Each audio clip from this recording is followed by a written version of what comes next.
ساوند بار سامسونج اتش دبليو تي 450 من موديلات السنة اللي فاتت 2020، وسعره في مصر وقت تصوير الفيديو في حدود ال 2500 جنيه مصري أو 750 ريال سعودي، يعني حوالي 150 دولار أمريكي. أما ساوند بار اتش دبليو كيو 70 تي فهو برضه من موديلات 2020 لسامسونج، لكن سعره غالي شوية، يعني حوالي 7500 جنيه مصري أو 1700 ريال سعودي، يعني تقريبا 450 دولار امريكي. وهم من الساوند بارز الحلوه اللي هتوفر لك تجربه مشاهده ممتعه جدا لكافه الاستخدامات، سواء لمشاهده الافلام والبرامج التلفزيونيه او حتى لسماع المزيكا. فتابع معايا الفيديو للاخر علشان تعرف ايه السبب في فرق السعر الكبير اللي بينهم، وعلشان تعرف اي ساوند بار فيهم مناسب ليك اكتر. السلام عليكم واهلا بيكم في فيديو جديد. ازيكم يا شباب، اخباركم ايه؟ يا رب تكونوا كلكم كويسين وبخير يا رب. الساوند بار السامسونج ال HWT 450 بيعتبر الانتري ليفل او مدخل لعالم الساوند بار عند سامسونج، بالمقارنه لل HWQ 70T اللي بيعتبر مور ادفانسد او احترافي اكتر. وعلشان اوصل لك صوره كامله للاختلافات ما بين الجهازين، هبتدي المقارنه بالتصميم الخارجي لل T 450 اللي بيجي بتصميم انيق مصنع من البلاستيك القوي وعليه جريل من القماش الخفيف، اللي ممكن بعض الناس يعتبر ان الجريل القماش ده عيب لانه بيلم التراب بسهوله، او لو انت من الناس اللي بتربي قطط وكلاب في البيت مثلا فهتلاقي ان الجريل القماش ممكن يبقى بيلم الشعر بتاعهم بسرعه. اما زراير التحكم فبتكون في نص الساوند بار، وفي شاشة لعرض البيانات المهمة هتلاقيها مخفية خلف الجريل القماش، وطول البار نفسه حوالي 86 سنتي وعرضه 7 سنتي وارتفاعه 5 سنتي، وتقدر انك تعلقه على الحائط باستخدام الحامل المعدن اللي بيجي معاه. وهو بنظام صوتي 2.1 تشانل بقوة 200 واط، ومكون من 3 سماعات، يعني متقسم قناتين لسماعتين الصوت العام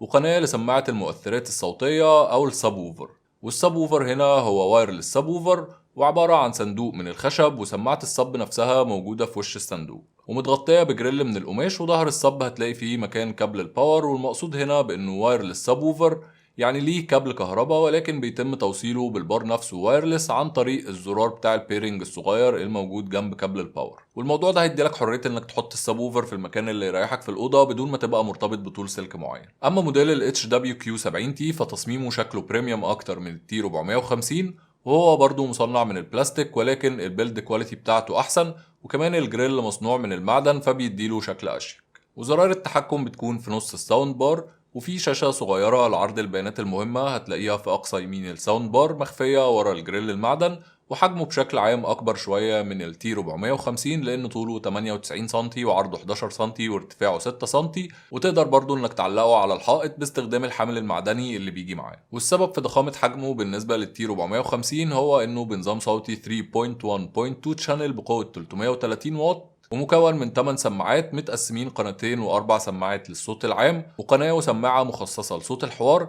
وقناتين وسماعتين أب فايرنج موجهين للسقف لأنه بيدعم الصوت الدولبي أتموس، بالإضافة لقناة السب ووفر اللي مصنع برضو من صندوق من الخشب، ولكن تصميمه مختلف عن التي 450 بمعنى إن سماعة الصب في الجنب مش في الوش، وكمان حواف الصندوق شكلها دائري وانسيابي أكتر، لكن من الظهر نفس الشكل تقريبا، وهتلاقي فيه برضو مكان لكابل الباور وزرار البيرنج. والجهازين بيجوا بنفس ريموت كنترول سامسونج المشهور الوان ريموت زي اللي بيجي مع شاشات سامسونج، وهتلاقي فيه زرار تقدر انك تتحكم فيه في مستوى البيز بتاع السب ووفر بشكل منفصل، ودي برضو من المميزات اللي ممكن ما تلاقيهاش في ساوند بارز تانية منافسة لسامسونج في نفس الفئة السعرية. فعلى مستوى التصميم الخارجي اكيد طبعا ال HWQ 70T هيكسب في المقارنة دي، بس قبل ما اكلمك عن جودة صوتهم وعن بقية مميزاتهم يا ريت ما تنساش تعمل لايك للفيديو وتشترك في القناة لو لسه ما اشتركتش، وتفعل جرس التنبيهات علشان توصلك كل الفيديوهات الجديدة.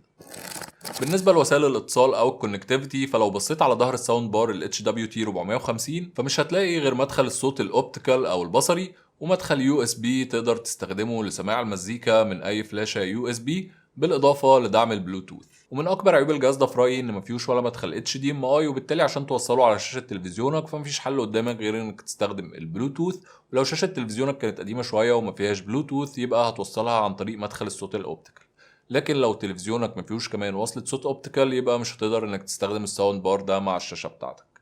بالاضافة لكده ما فيهوش مدخل كابل لان ولا يدعم الواي فاي. لكن لو بصيت على ظهر ال HWQ 70T فهتلاقي ان في جنب في مدخلين HDMI، المدخل اللي فوق مكتوب عليه ان، وده هتستخدمه في حالة ان الشاشة عندك تكون المداخل اللي فيها كلها مليانة مثلا ومحتاج انك توصل جهاز تاني زي DVD بلاير او جيمنج كونسول، وفي الحالة دي هتوصل الجهاز ده على مدخل ال HDMI in، وتوصل الساوند بار بالشاشة عن طريق مدخل ال HDMI out التاني اللي مكتوب عليه EARC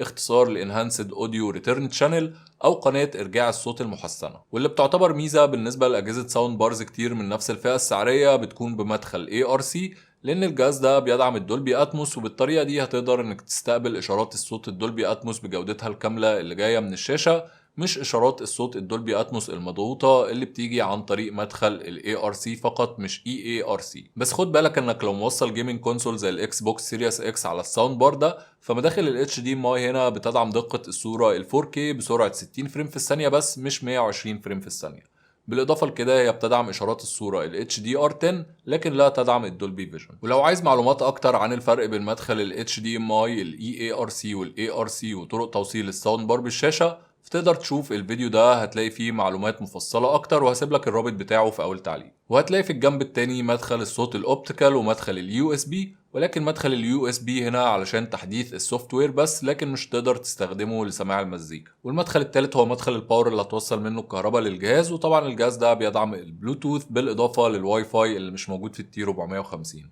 وكمان ال HWQ70T بيتميز على التي 450 في انك تقدر تتحكم فيه عن طريق تطبيق سامسونج سمارت ثينجز، وكمان في خاصية ال HDMI CEC اللي هتخليك تتحكم في انك تعلي وتوطي الساوند بار او انك تفتحه وتقفله من نفس الريموت بتاع التلفزيون. لكن الجهازين لا يدعموا اي نوع من انواع الاوامر الصوتية، وفي بعض الدول اللي متوفر فيها خدمة امازون اليكسا تقدر تستخدم الاوامر الصوتية مع ال HWQ70T عن طريق اجهزة اليكسا الخارجية. طيب ممتاز جدا، يبقى انت كده عرفت الاختلافات بين الجهازين في التصميم ومداخل الوصلات، ومش باقي غير اهم حاجة وهي جودة الصوت. وفي الحقيقة ان الجهازين صوتهم ممتاز جدا، يعني التي 450 صوته مرضي لاغلب الناس في حالة انك بتسمع عليه مزيكا او مشغل افلام، ولكن طبعا التفوق هيكون لل HWQ70 في مشاهدة الافلام تحديدا، وده لانه بيدعم الصوت الدولبي اتموس ولانه 3.1.2 شانل، فاداء الصوت السراوند فيه هيكون احسن بشكل عام من التي 450. وكمان وجود سماعة مخصصة لصوت الحوار، فطبعا المشاهد اللي بتكون معتمدة على الكلام الكتير أو برامج التلفزيون والبودكاست بيكون صوت الحوار فيها أوضح من التي 450،